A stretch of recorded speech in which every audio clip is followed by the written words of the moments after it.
നമസ്കാരം. ഇൻഡക്ഷൻ കുക്കറുകളെ കുറിച്ചാണ് നമ്മൾ സംസാരിക്കുന്നത്, അഥവാ ഇൻഡക്ഷൻ കുക്ക് ടോപ്പ്. ഒരുപാട് പേര് ചോദിക്കാറുണ്ട്. നമ്മുടെ നാട്ടിൽ അത്ര പഴയതല്ലാത്ത ഒരു കാഴ്ചയാണ് ഇൻഡക്ഷൻ കുക്ക് ടോപ്പുകൾ ഉപയോഗിച്ചിട്ടുള്ള പാചകം.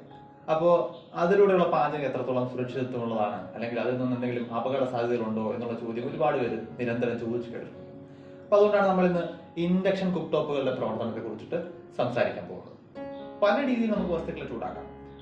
അതിലൊന്ന് കണ്ടക്ഷൻ എന്ന് പറയുന്ന മെത്തേഡാണ്. അവിടെ നമ്മൾ ചെയ്യുന്നത് താപത്തെ നേരിട്ട് ഒന്നിൽ നിന്നും മറ്റൊന്നിലേക്ക് ഒരു മാധ്യമത്തിന്റെ സഹായത്തോടു കൂടി കടത്തിവിടുക എന്നുള്ളതാണ്.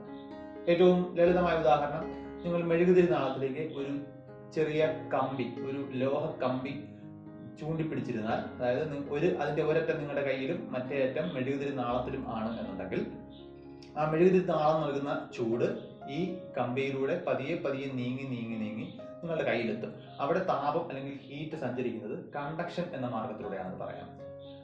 രണ്ടാമത്തെ ഒരെണ്ണം കൺവെക്ഷൻ എന്ന് പറയുന്ന മാർഗമാണ്. കൺവെക്ഷൻ അല്ലെങ്കിൽ അതിനെ സംവഹനം എന്ന് വിളിക്കാം.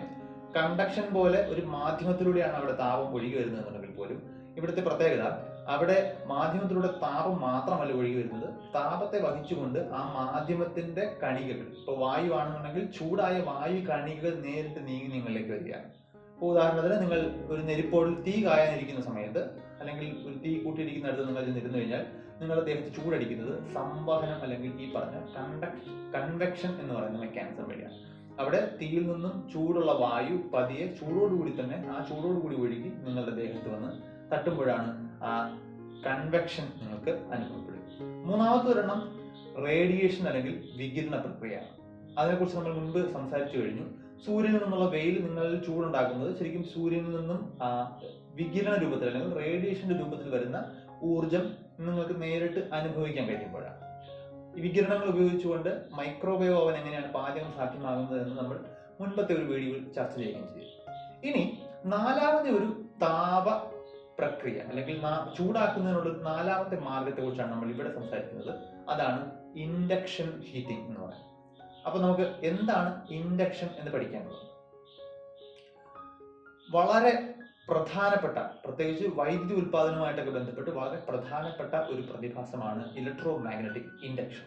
അത് പറയുന്നത് ഒരു ചാലക സ്വഭാവമുള്ള, ഒരു കണ്ടക്ടർ പ്രോപ്പർട്ടി ഉള്ള ഒരു വസ്തുവിനോട് ചേർന്ന് ഒരു മാഗ്നറ്റിക് ഫീൽഡ് അല്ലെങ്കിൽ കാന്തിക മണ്ഡലം മാറുന്നുണ്ടെങ്കിൽ, അതായത് കാന്തിക മണ്ഡലത്തിന്റെ തീവ്രത മാറിക്കൊണ്ടിരിക്കുകയാണ്, അല്ലെങ്കിൽ ആ കാന്തിക മണ്ഡലം ചലിച്ചുകൊണ്ടിരിക്കുകയാണ് എന്നുണ്ടെങ്കിൽ, ആ ചലിക്കുന്ന അല്ലെങ്കിൽ മാറിക്കൊണ്ടിരിക്കുന്ന മാഗ്നറ്റിക് ഫീൽഡ് അതിൽ ഉൾപ്പെട്ടിരിക്കുന്ന ഒരു കണ്ടക്ടർ അല്ലെങ്കിൽ ഒരു ചാലകത്തിൽ ഒരു കറണ്ട് അല്ലെങ്കിൽ വൈദ്യുത പ്രവാഹം സൃഷ്ടിക്കും എന്നാണ് ഇതിലൂടെ നമ്മൾ പറയുന്നത്. ഇതിനെ Faraday's law of electromagnetic induction എന്ന് വിളിക്കും. ഈ തത്വം അടിസ്ഥാനപ്പെടുത്തിയിട്ടാണ് നമ്മൾ വൈദ്യുതി ഉൽപാദനത്തിന് ഉപയോഗിക്കുന്ന ഇലക്ട്രിക് ഡൈനാമോയും ഒക്കെ പ്രവർത്തിക്കുന്നത്. ഈ ഇൻഡക്ഷൻ എന്ന് പറയുന്ന പ്രക്രിയയ്ക്ക്, അത് നമ്മൾ പറഞ്ഞതുപോലെ കാന്തിക ക്ഷേത്രം അല്ലെങ്കിൽ മാഗ്നറ്റിക് ഫീൽഡ് മാറ്റിക്കൊണ്ട് ഒരു കണ്ടക്ടർ എന്ന വാക്ക് എന്താണെന്ന് മനസ്സിലാകുമെന്ന് കരുതുന്നു. വൈദ്യുതിയെ കടത്തിവിടാൻ കഴിയുന്ന അതിനുള്ള പ്രോപ്പർട്ടിയുള്ള വസ്തുക്കളാണ് നമ്മൾ ഒരു ഇലക്ട്രിക് കണ്ടക്ടർ എന്ന് വിളിക്കുന്നത്. ഇവിടെ നമ്മൾ അത്തരം കണ്ടക്ടേഴ്സിനെ കുറിച്ചാണ് സംസാരിച്ചുകൊണ്ടിരിക്കുന്നത്.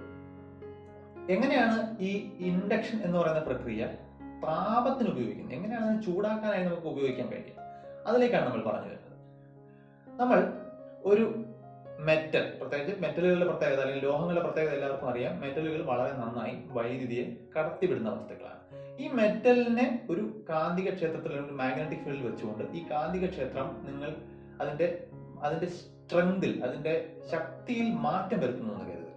അങ്ങനെ സംഭവിച്ചു കഴിഞ്ഞാൽ ഇതിനുള്ളിൽ ഒരു വൈദ്യുത പ്രവാഹം ഉണ്ടാകും എന്നാണ് ഇലക്ട്രോമാഗ്നറ്റിക് ഇൻഡക്ഷനിലൂടെ പറഞ്ഞത്. ഈ കാന്തിക ക്ഷേത്രത്തിന്റെ ദിശ പ്രത്യേക രീതിയിൽ ക്രമീകരിച്ചുകൊണ്ട് നമുക്ക് ഈ ലോഹത്തിനുള്ളിൽ സ്വയം കറങ്ങുന്ന, അതായത് ലൂപ്പ് പോലെ കറങ്ങിക്കൊണ്ടിരിക്കുന്ന വൈദ്യുത പ്രവാഹം സൃഷ്ടിക്കാൻ സാധിക്കും. അടിസ്ഥാനപരമായി അതിനുള്ളിലുള്ള ഇലക്ട്രോണുകൾ ചാർജുള്ള കണികകളാണ്. ചാർജുള്ള കണികകൾക്ക് മാഗ്നറ്റിക് ഫീൽഡിൽ സംഭവിക്കുന്ന ഒരു ചലനം അല്ലെങ്കിൽ അതിൽ അനുഭവപ്പെടുന്ന ബലത്തിന്റെ പ്രത്യേകത ഉപയോഗിച്ചുകൊണ്ടാണ് ചാർജുകൾ ഇങ്ങനെ കറക്കുന്ന ഒരു വൈദ്യുത പ്രവാഹം നമുക്ക് സൃഷ്ടിക്കാൻ കഴിയുന്നത്. അങ്ങനെ സ്വയം കറങ്ങുന്ന വൈദ്യുത പ്രവാഹങ്ങളെയാണ് നമ്മൾ എഡ്ഡി കറന്റ് എന്ന് വിളിക്കുന്നത്. ലോഹത്തിനുള്ളിലെ ഇലക്ട്രോണുകൾ ഒരു ചുഴിയിൽ വെള്ളം കറങ്ങുന്നത് പോലെ ഇങ്ങനെ കറങ്ങുന്ന വൈദ്യുത പ്രവാഹം ഉണ്ടാകുമ്പോൾ അവയാണ് നമ്മൾ എഡ്ഡി കറന്റ്സ് എന്ന് വിളിക്കുന്നത്. അപ്പോ ഈ എഡ്ഡി കറൻസ് ഒരു ലോഹ പ്രതലത്തിൽ നിങ്ങൾക്ക് സൃഷ്ടിക്കാൻ സാധിച്ചു കഴിഞ്ഞാൽ ഈ കറണ്ടിന്റെ രണ്ടാമത്തെ ഒരു പ്രഭാവം കൂടി നിങ്ങൾക്ക് കണക്കിലെടുക്കേണ്ടി വരും. അത് മറ്റൊന്നുമല്ല, കറണ്ടിന്റെ താപോൽപാദന സ്വഭാവമാണ്, അല്ലെങ്കിൽ heating effect of electric current എന്ന് നമ്മൾ പറയാം. ചാർജുള്ള കണികകളാണ് മെറ്റലിനുള്ളിലൂടെ, അല്ലെങ്കിൽ ലോഹം എന്ന് പറയുന്ന ഖരവസ്തുവിനുള്ളിലൂടെ ഇങ്ങനെ കറങ്ങാൻ ശ്രമിക്കുന്നത് നോക്കുക. ഇലക്ട്രോണുകൾ ഇങ്ങനെ കറക്കുന്നത് മാഗ്നറ്റിക് ഫീൽഡാണ്. പക്ഷെ മാഗ്നറ്റിക് ഫീൽഡിന്റെ ഊർജ്ജം ഉൾക്കൊണ്ടുകൊണ്ട് ഇലക്ട്രോൺ ഇങ്ങനെ കറങ്ങുമ്പോൾ ആ ഇലക്ട്രോൺ കറങ്ങുന്നത് വളരെ ടൈറ്റ് ആയിട്ട് പാക്ക് ചെയ്തിരിക്കുന്ന ലോഹ ആറ്റങ്ങൾക്കിടയിലൂടെയാണ് എന്ന് കൂടി നമ്മൾ മനസ്സിലാക്കേണ്ടത്. അങ്ങനെ വരുമ്പോൾ എന്ത് സംഭവിക്കും?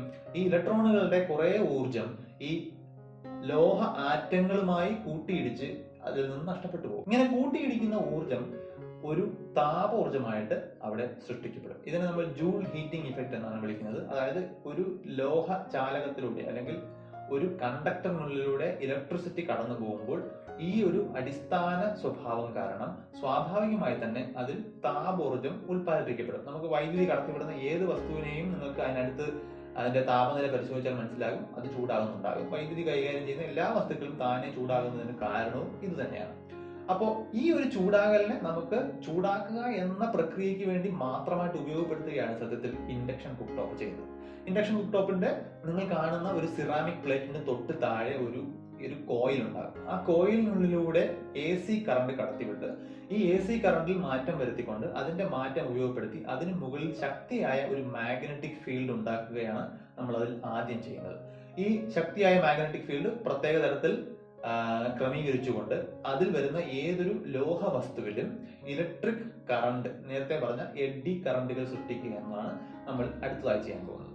ഈ എഡ്ഡി കറണ്ട് നമുക്ക് സൃഷ്ടിക്കേണ്ടത് നമ്മൾ പാചകം ചെയ്യാൻ ഉപയോഗിക്കുന്ന ആ പാത്രത്തിലാണ്. അതുകൊണ്ട് തന്നെ ഈ എഡ്ഡി കറണ്ട് എത്രത്തോളം നന്നായി സൃഷ്ടിക്കാൻ സാധിക്കും, ആ എഡ്ഡി കറണ്ടിന്റെ ഫലമായി എത്രത്തോളം നന്നായി താപോർജ്ജം ഉൽപ്പാദിപ്പിക്കാൻ കഴിയും എന്നീ ഘടകങ്ങൾ പരിഗണിച്ചാണ് ഇൻഡക്ഷൻ കുക്ക് ടോപ്പിൽ ഉപയോഗിക്കാൻ കഴിയുന്ന പാത്രങ്ങൾ ഏതാണ് എന്ന് നമ്മൾ തീരുമാനിക്കുന്നത്. അപ്പോൾ ശ്രദ്ധിച്ചിട്ടുണ്ടെങ്കിൽ അറിയാം, അലൂമിനിയം പോലുള്ള പാത്രങ്ങൾക്ക് അതിൽ മതിയായ അളവിൽ കറണ്ട് ഉണ്ടാക്കാനോ മതിയായ അളവിലുള്ള താപോർജ്ജം ഉൽപ്പാദിപ്പിക്കാനോ കഴിയില്ല. ഇരുമ്പ് പാത്രങ്ങൾക്കാണ് ഏറ്റവും നന്നായി ഇത് കഴിയുക എന്നുള്ളത് കൊണ്ട് ഇൻഡക്ഷൻ കുക്ക് ടോപ്പിൽ പാചകത്തിന് നമ്മൾ ഇരുമ്പ് പാത്രങ്ങൾക്ക് കൂടുതൽ പ്രാധാന്യം കൊടുക്കുന്നു. അപ്പോൾ അവിടെ ചെയ്യുന്നത് മറ്റൊന്നുമല്ല, നിങ്ങൾ ഒരു ലോഹപാത്രം, ഇരുമ്പ് പോലുള്ള നല്ലൊരു ലോഹപാത്രത്തിൽ നിങ്ങൾ എന്ത് ഭക്ഷണ സാധനം എടുത്തുകൊണ്ടും ഈ മാഗ്നറ്റിക് ഫീൽഡിലേക്ക് വയ്ക്കുകയാണ് ചെയ്യുന്നത്.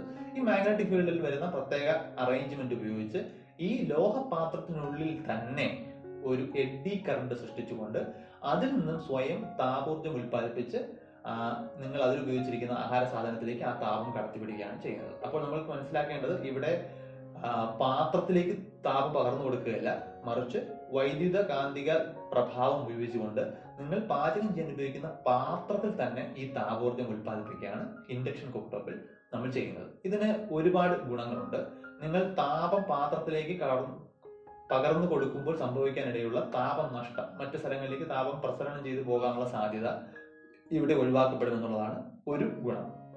അതുകൊണ്ട് തന്നെ നമ്മൾ താപത്തിന് വേണ്ടി കൊടുക്കുന്ന വൈദ്യുതോർജ്ജം പരമാവധി ഏതാണ്ട് 85% വരെയും താപോർജ്ജമാക്കി തന്നെ മാറ്റാൻ നമുക്ക് ഇതിൽ സാധിക്കും എന്നുള്ളതുകൊണ്ട് കൂടുതൽ എഫിഷ്യൻസി നമുക്ക് ഇൻഡക്ഷൻ കുക്കിങ്ങിലൂടെ നേടിയെടുക്കാൻ സാധിക്കും. രണ്ടാമത്തെ പ്രത്യേകത എന്ന് പറയുന്നത്, ഇവിടെ നമ്മൾ നേരിട്ട് തീ അല്ലെങ്കിൽ ഫ്ലെയിം ഉണ്ടാകുന്നില്ല. തീ ജ്വാല നേരിട്ട് ഉപയോഗിക്കാത്തത് കൊണ്ട് തന്നെ ഇത് കൂടുതൽ സുരക്ഷിതമായിട്ടാണ് കണക്കാക്കപ്പെടുന്നത്. നമ്മുടെ നാട്ടിൽ പൊതുവെ തീ കൈകാര്യം ചെയ്യുന്നതിനകത്ത് നമുക്ക് വലിയ പേടി പൊതുവെ കാണാറില്ല. പക്ഷേ നമ്മൾ വിദേശ വികസിത രാജ്യങ്ങളിലൊക്കെ ശ്രദ്ധിച്ചു കഴിഞ്ഞാൽ അവർക്ക് ഓപ്പൺ ഫയറിനെ വലിയ പേടിയാണ്. അപ്പൊ അതുകൊണ്ട് അവിടങ്ങളിലെല്ലാം കൂടുതൽ പ്രിഫറൻസ് കിട്ടുന്നത് ഇൻഡക്ഷൻ കുക്കിങ്ങിനാണ്. കാരണം തീജ്വാല നേരിട്ട് ഉപയോഗിക്കപ്പെടാത്തത് കൊണ്ട് തന്നെ മറ്റ് വസ്തുക്കളിലേക്ക് തീ പടരുക, അങ്ങനെ ഉണ്ടാകാവുന്ന അപകടങ്ങൾ തുടങ്ങിയവ ഒഴിവാക്കാൻ സാധിക്കുമെന്നുള്ളതുകൊണ്ട് ആ അർത്ഥത്തിൽ ഇൻഡക്ഷൻ കുക്കിംഗ് കൂടുതൽ സുരക്ഷിതമാണ് എന്നാണ് നമ്മൾ കരുതുന്നത്. പറഞ്ഞു വന്നതിന്റെ എസൻസ് ഇത്രയേ ഉള്ളൂ. ഇൻഡക്ഷൻ കുക്കിങ്ങിനെ മറ്റൊരു രീതിയിൽ നിങ്ങൾക്ക് പേടിക്കേണ്ട ആവശ്യമില്ല. അവിടെ താപോർജ്ജം നമ്മൾ ഇലക്ട്രോ മാഗ്നറ്റിക് ഇൻഡക്ഷനിലൂടെ പാചകം ചെയ്യാൻ ഉപയോഗിക്കുന്ന പാത്രത്തിൽ തന്നെ സൃഷ്ടിക്കുക എന്നത് മാത്രമാണ് മറ്റ് പാചകത്തിൽ നിന്നുള്ള വ്യത്യാസം എന്ന് മനസ്സിലാക്കുക. മറ്റൊരു വിഷയമായിട്ട് നമുക്ക് വേണ്ടി കാണാം. നമസ്കാരം.